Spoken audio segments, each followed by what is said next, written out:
खानायानो गेंफोरबाय थादों नै good morning सनाफोर नै खानाय खादों आङो खानायानो गबाय थादों बाजाराव थांनो नागिरलायबाय नै मर्निं ब्लगखौ स्टार्ट खालायलायबाय आरोना सनाफोर खानाय खानानैनो दुगैस्रां लोबस्रां फुजा होनानै लाखांबाय ब्रेकफास्ट खालायखांबाय दे बाजाराव थांनां गाबोन फुजा दं नालाय जोंहा समबार ओंखायनो फुजानि खरस लायनो थांनो ओंखारदों आङो औ गुजुगासिनो आंना फिसाया थ' नायलां सनाफोर दिनै बावनानै भिडिअखौ जोबजासिम जायफ्रा डेलि ब्लग भिडिअ आंनि भिडिअखौ नायनो मोजां मोनो आरो ना अननानै दसेबाबो टाइम होनानै नायदोलाय बिराद गरम दा बुंसै दङ बिबैमोना जिरायगासिनो दङ बियादैयाबो बिराद गरम जाबाय जेबो देलायला ओरैनो थांनानै फैनोसै आं साहा लोंखांहोजोब्बाय बियादैबो फैबाय नालाय ओमफ्राय दा बियादैयाबो खामानि मावगासिनो दं खामानि दंबावो मन्दिरनि एसे थ' आं बाजाराव थांनानै फैनोसै टाटा जिरायगासिनो दं नै फिसौ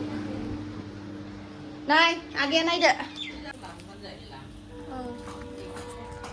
मोना 100आव 200 250खौनो हमखा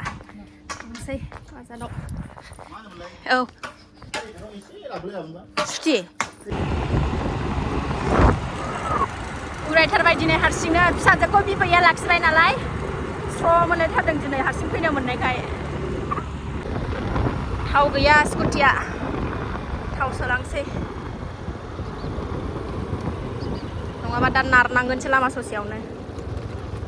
गारिखौ बाजाराव सफैबाय आं गारिखौ बाव दोनबाय एबार थाबायनानै थांसै मा नांगौ थाब लालाबायनानै थांसै दिनै रबिबार बाजार ना बिराद भिर जागोन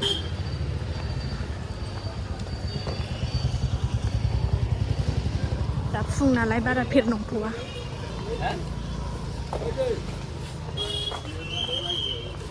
फुजा खरस लायगोनसै फार्स्टआवनो खोमसि लामाजों हाबबोथारबाय आं नै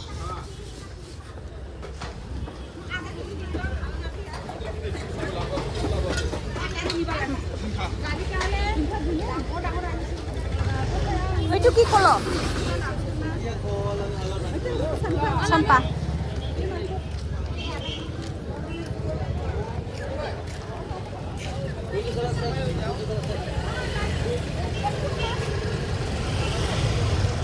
थाब बाजार खालामनानै लागोनसै आङो सनाफोर फुजा खरस लाफैग्रोबाय नै गरमथारहाय फुङाव फैबाथाय दाम गोसा लाजोबथारो बाजारफ्रा फुङाव जिरायजेननाय नालाय गरमानो बिदै गजोबबाय नै जा गरम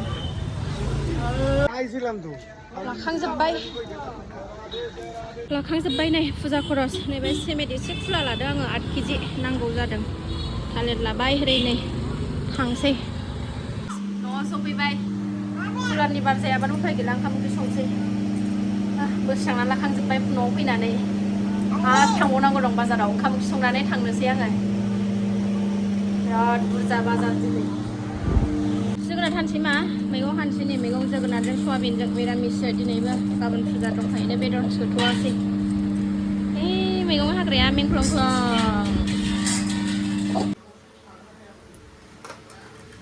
हाखांबाय सनाफोर नै ओरै सयाबिनखौबो एवबाय दिनैनि भिडिअ एकदम आंना खावला सुरलाथार आरो थांफिननांगौलाय नै मोनखांनानै बाजाराव बुस्थु लायबावनांगौ दङ दहायबो जायगा थोयैनि लाबोजोबनो हायासै नालाय आरो थांबावनांगौलाय उफाय गैया हौवा गैयि संसार नालाय बेबायदि दिन बारहो हरनांगौ बिबै फैनायखायसो दा गथ'नानो बियादैयाबो खामानि मावगासिनो दं नै बेनोसै आंना फिसा हौवाया बाथावनो फिसा हौवा गैयिनि बेनो आंना फिसाया खालायो बिरादनो नै जोंना दुष्टरानिया सयाबिन जोगोनार लाब्रा ओरैजाय भिन्दी भाजा ओरैजाय आलुजों दिंखिया भाजा आलु बाथोन देनोसै सारायानो आंना नै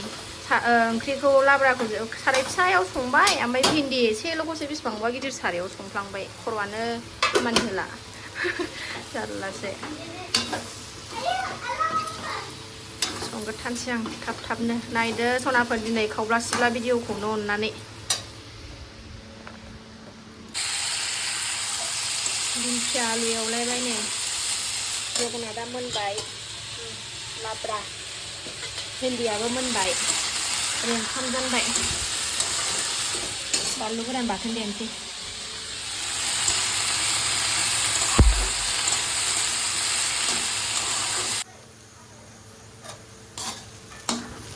जाबाय नै दिंखिया भाजायाबो मोनसै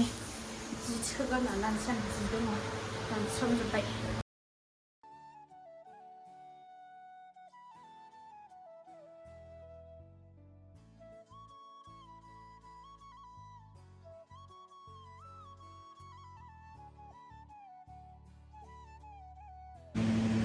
गरमथार मोनखांजोब्बाय ओंखाम ओंख्रि बिबैनो जाहोगोरबाय गाहायाव जानोसैनो आरामनो बिबै फिसौ लांथियासै नै फिसा गरमथार दसे थानानै जानोसै जोंबो खामानि जोबथ'वाखै जोंना नै फैबाय 1था जालायलायबाय टाइमाबो नालाय जाबाय ओंखायनो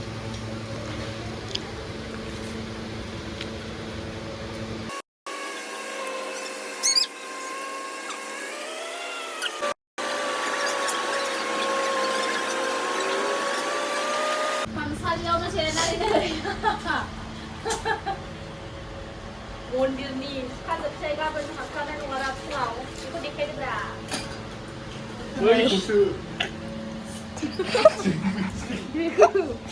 बासन बर्तन सुबाय नै बेसेबांबा बुरजाखा सुखानानै दोनबाय गाबोन सुस्र'नोसैल' खामसालियावनो जिरायनानै कुलारनि बार लालायलायनानै सुथारबाय आङो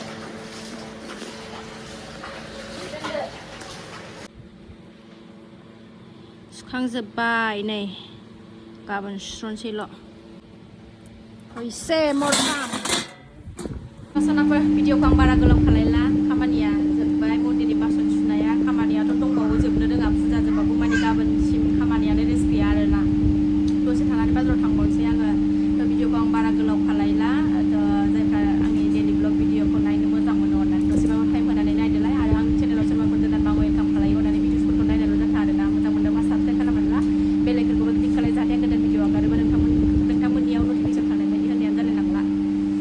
उन्दुनोबो ओंखारबाय बाजाराव थांबावनांगौसै सनाखौ फुथुफोरनानै थांसै आं बियादैया ओंखाम जागासिनो दं नै ओमफ्राय बिबैया गरमथारना गाहायाव जि मोजां उन्दुबाय नै बिसोरा बाय बाय